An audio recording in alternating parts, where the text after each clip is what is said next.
hamma yalang'och bo'lgan vaqtda holatning dahshatligidan bolalarning sochi oqaraydigan bu kunda Alloh jalla jalaluhu nido qiladi.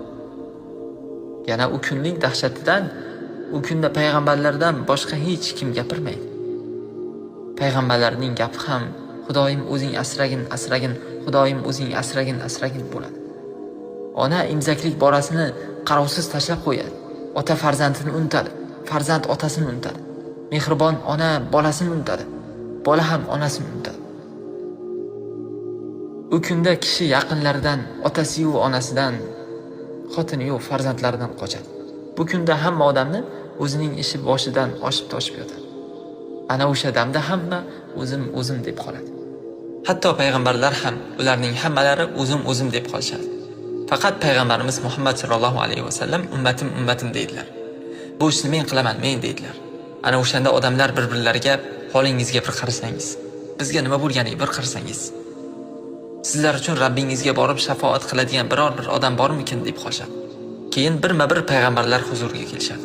Ana o'shanda hamma bir ovozdan qasamki, Alloh bugun bundan oldin misli ko'rilmagan darajada g'azab qilgan. O'zim mendan boshqa boringlar deyshadi. Hatto Muhammad sallallohu alayhi vasallam huzurlariga kelishadi. U zotga: "Ya Rasululloh, siz oxirgi payg'ambarsiz va siz Allohning elchisiz. Alloh sizni yaratib butun payg'ambarlardan afzal qildi.